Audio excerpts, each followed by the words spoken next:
It means the world. I was telling everybody this morning, 34 years ago, we won an area championship when I was in high school right here at Snyder in 1990. David Ball was our head coach, legendary high school football coach.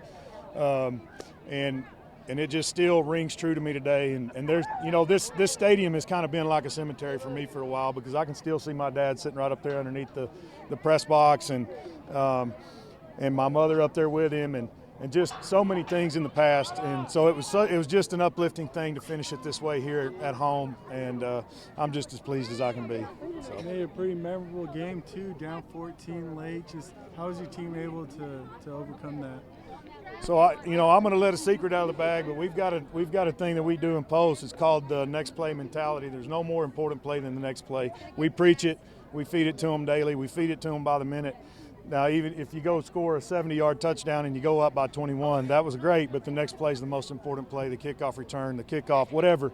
And our kids have bought into that, and they just live their life that way, and it's been so uplifting to watch. This is the third time this year we've come back from a 14-point deficit to win. You were 1-8 last year, and you're undefeated this year. How do you overcome such a hurdle like that, and what are you looking forward to for the rest of the season for you guys? Honestly, we were 2-8, but the fact of business is a lot of those games were really close, and it always came down to the skill level that we were at a certain position or whatever. But I'm going to be honest with you, player development has been a big deal at Post. These kids have got great work ethic, and they always have, and I've known that for 20 years since I was here the first time. But they just work, and they just work in the fall, in the spring, in the summer. We have a thing called the 1% Club where if you are at 99% of the workouts, you're in that club. Our football team between the varsity and the JV was about 99% 1% club. So I mean, they're just bought in. They love it in Post, and I attribute a lot of it to player development and we've got some good young kids coming through. I mean, you can't really tell, but I mean, there's 7 sophomores starting on that team, so it's encouraging. And Coach, that was a pretty good team that you just went out there and beat. Let's just talk about the defense real quick, especially like at the end of the half. After the one turnover, then the turnover in the third quarter, it's like y'all could have given up, but you didn't. And it's like in overtime, when you needed it, that defense came through. So just talk about your defense for a minute. So our defense has played great all year. We just, again, it always goes back to the next play mentality. And not only that, but we got a great defensive coordinator that keeps us in line, and they've kept us in every game. And honestly, we play complementary football at times. Sometimes when they're not playing well, we're playing well, and we keep ourselves in the game. I think we went through that phase in this game at one point, and we came out of it, on the winning side.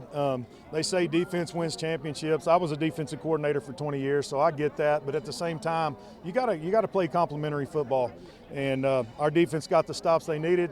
Our offense scored when they needed to. I'm gonna give a lot of love to Ian Vergara, number 6, and our offensive line. We got in a double tight set and mashed straight ahead in overtime because for a couple of reasons.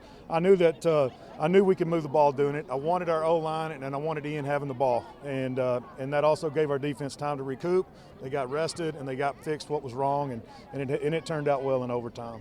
And their quarterback was a handful out there. Just what was it like, facing a challenge like that? I'll tell you what it was like. It was like trying to stop Ian Vergara. That Bubba Lane, number 22. He's a special kind of athlete. I mean, that guy, he's strong, he's fast, he can throw the ball well. I mean, he does it all, and he's got a great attitude.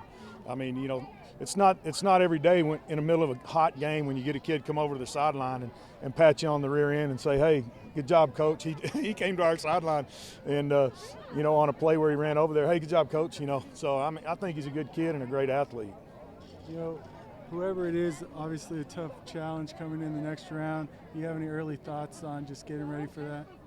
Well, the number one thought is, okay, we're playing Thanksgiving football, and in Post, that's a pretty good tradition.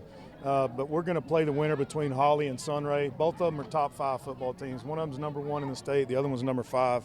I haven't looked at either one of them very closely. We take them 1 week at a time, 1 practice at a time. So most likely we will go scout that game tomorrow night because it's It's at Lubbock Cooper Liberty. We'll go watch it and just see what we got, and we'll have to play well. I mean, we can't spot these guys 14 if we're going to be in the game. So that's kind of the way it's going to have to be next week. Speaking of traditions, this is y'all's first time to the regionals since 2020. Emotionally, how is this win an advancement for you, your coaching staff, and your team? Let me tell you, the number one thing that's been hard to overcome, honestly, since I came to Post the second time as the head coach, has been overcoming the 2 state final teams.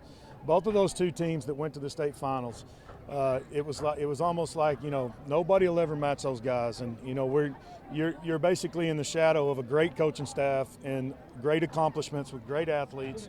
That's been the hardest thing, and what we have done is we have put all that stuff behind us and focused on one day at a time and putting one foot in front of the other each day, next play mentality, and that's what has gotten us through in this stuff.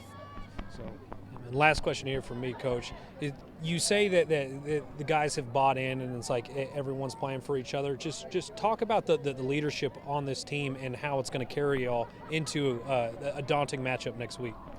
So, going back to the 2020 state final team, these seniors were I think they were freshmen, okay? They got to go on the ride. I don't remember if they were freshmen or 8th graders, but they've been in the shadow of that their whole career. And my first year, we were 2-8, and we had 10 sophomores and a freshman starting on that team.